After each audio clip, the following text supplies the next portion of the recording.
Hey, what's up, guys? This is Jesus with No Limit Sourdough. What we got here is we got some dough proofing here in my little proofer made by Dobera.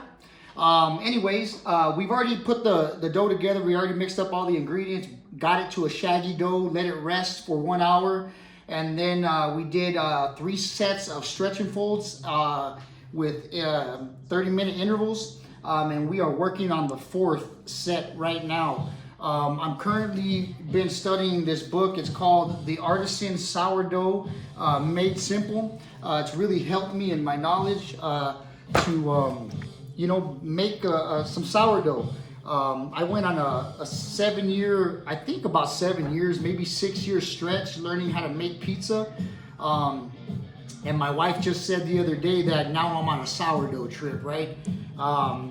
But I guess, hey, listen, at the end of the day, what makes you happy, right? I guess at the end of the day, if it's a positive thing, makes you happy, go for it. That's the way I roll, and life is too short not to enjoy life. And anyways, let's get straight to the point. I got some notes here that I put together for myself during this process. I think we're on stretch and fold set number 4. I'm gonna go ahead and take the dough out of the proofer here. This proofer is set at 85 degrees and it's been proofing for about 3 hours. And so that's my dough. It's looking pretty good. So we're gonna go ahead and do our 4th stretch and fold. What I'm doing here is, from what the book says, it says to wet your hands slightly, especially when you have high hydrated dough, meaning 70% or higher. This dough is actually 75%, so it's really hydrated, and so it's really sticky.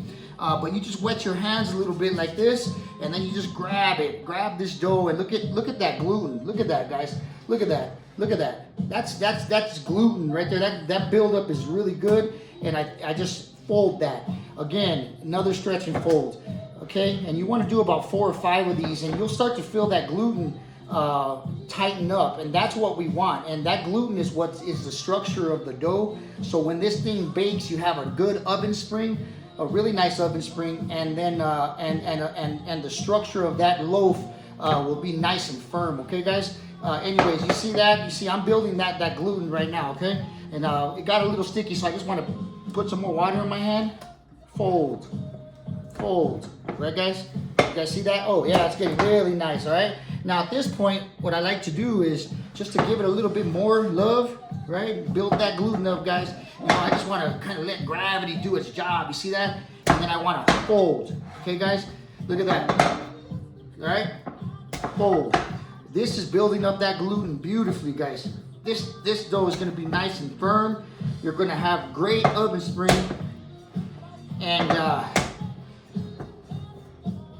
guys, look at this. Look at this, guys. Look at that dough. See that? It's really nice. I'm gonna dip, just wet my hands a little bit, guys. Again, fold, right? It's about the folding of this. And you're trapping that air in there, kind of like that. Here, let me take the bowl away, guys. And that way you guys can see exactly what I'm doing here. I'm just getting this dough and I'm just kind of folding it. You see that, guys? Folding it.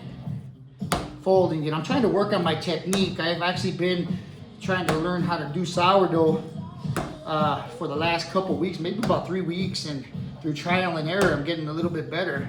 Did you guys see that? I try to dip my hand in a bowl of where there's no water. Anyways, so I'm just folding, guys, right? And then I'm gonna cup this thing and kind of put it forward and trying to build that dough ball. You see that, guys? You see that? All right, and then I'm gonna throw this guy right back in the bowl, okay, guys? All right, and then I think we're already at a point right here, guys, where we're gonna let this do the finished bulk fermenting. Yeah, Michael Jackson, what? Yeah, Billie Jean, what? That's the jam right there. Anyways, we're gonna let this finish bulk fermenting, and that's probably gonna take another 4 hours. And let this dough rise, and when we know it's busy, you see that jiggle? When this thing finishes fermenting, it's probably gonna double in size, and you're gonna have a really nice jiggle to it, and that's when you know that your dough has a lot of air in it, and it's ready to almost bake. Okay, guys. Anyways, I'm gonna go ahead and let this thing sit.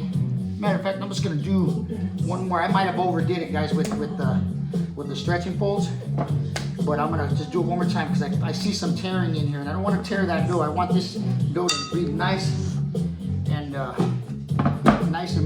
set up. Okay, guys. And then I'm just gonna stick this dude right back in the pooper. Okay, guys. Don't worry about making a mess. I don't. You know, I learned when I went on this journey that you can't be clean when you're making dough. There's gonna be flour everywhere. There's gonna be dough everywhere. But out of respect for my wife, I try to clean up after myself, all right? Because she likes a clean kitchen. So you see what I'm doing? I'm getting my little bench scraper here and just kind of cleaning it up a little bit. I'll wash my hands and we're good. So we're gonna go ahead, look at, I got my little thing dirty, but no big deal. What we're gonna do right now is we're gonna let this ferment for about 85 for the next 4 or 5 hours, maybe even sooner. I don't know, I'm kind of a noob at this. I'm just kind of following directions, but I'm almost positive that this loaf is gonna be one of the best loaves that I've ever made. This is what we're shooting for, guys. We're shooting for a nice airy crumb, right? And a crispy crust, okay? That's what we're shooting for, guys.